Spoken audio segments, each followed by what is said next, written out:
she brings up race. She brings up race as a division. Well, you're a Jew and I'm a Samaritan. Jesus didn't even answer that. He stuck with his story. Then she brings up reason. She says, well, you don't have anything to draw with. She brings up reason. And then if you read later on, she says, well, our fathers say you ought to worship this mountain. Your fathers say. Then she brings up religion. And she tries to divide. Listen, don't let people get you off track. They bring up all these things. They bring up our divisions. They bring up our differences. Then again, they try to reason out, well, what about the dinosaurs and all? Listen, say, I don't know about the dinosaurs, but let me tell you what I do know. I was in bondage, and now I'm free. And you're still in bondage, and I'm telling you how to get free. That's what I'm telling you. They did the same thing with the blind man in John 9 that was healed. They brought up all this religious argument. You remember what he said? One thing I know, I was blind, and now I see. Put that in your pipe and smoke it. That's what he's trying to tell the Pharisees. Here's what I know, and here's what you can't argue with. And I do the same thing when I'm witnessing. I share my story, and I tell people, listen to me. Here's the way I was, and here's the way I am. You can't argue with that. That's what we've got to do. We've got to just simply share our story. And let me show you something else Jesus did. Jesus started talking to this woman. Now, listen to me. If we're going to witness, listen carefully. If we're going to witness, at some point, you're going to have to actually talk to people.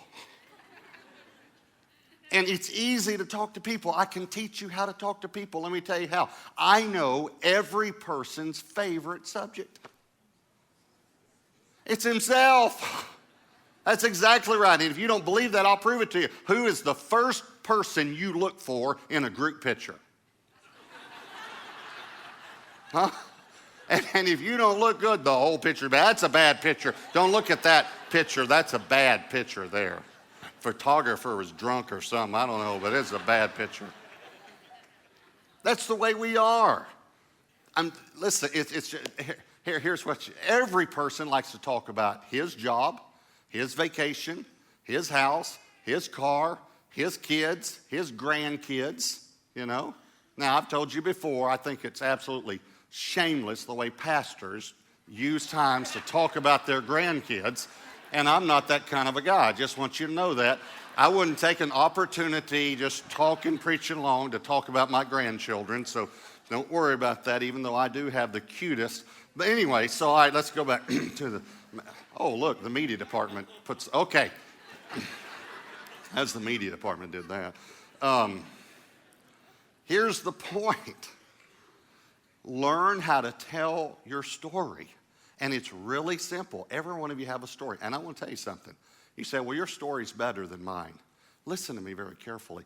The sin part of my story is not the good part. The Jesus part is the good part. And you've got that part.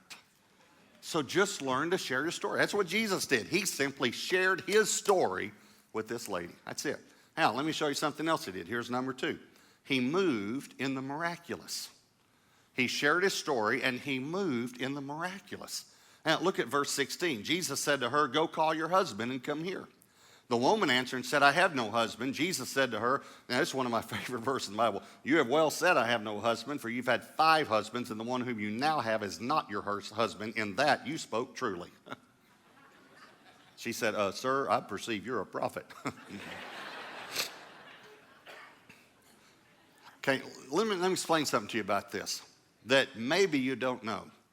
That is a word of knowledge, that the Holy Spirit gives us something. A word of knowledge is to know something about a person by means of the Spirit that you don't know in the natural, all right?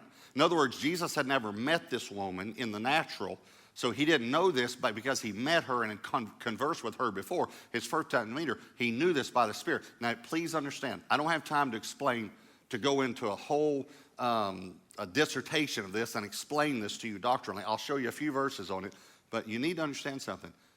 You say, well, yeah, Jesus could do that because he was Jesus. Listen to me carefully.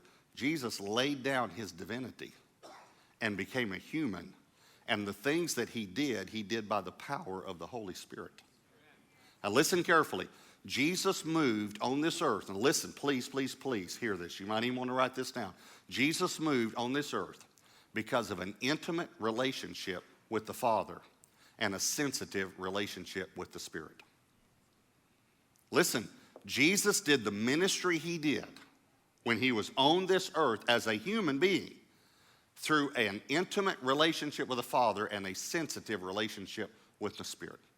And by the way, that's the way you're going to make it through this life. All right? And let me show you a few scriptures. Luke 4:14 says, then Jesus returned in the power of the Spirit. This is coming out of the wilderness. Before he even began his ministry, the Holy Spirit came on him just like the Holy Spirit needs to come on us. Jesus returned in the power of the Spirit. I want you to notice something. It doesn't say in his own power. It doesn't say he came out of the wilderness in his own power. It says in the power of the Spirit. John 5:19, this is Jesus' own words. Watch this. Then Jesus answered and said to them, most assuredly, I say to you, the Son can do nothing. The Son can do nothing of himself but what he sees the Father do. He's saying, I can't. He doesn't say he doesn't do anything. He says, I can't do anything on my own. I can only do what the Father shows me to do. And then Philippians 2, I want to read this out of the New Living Translation because it's a little easier to catch. Verses 6 and 7 says, though he was God, he did not think of equality with God as something to cling to. Instead, he gave up his divine privileges.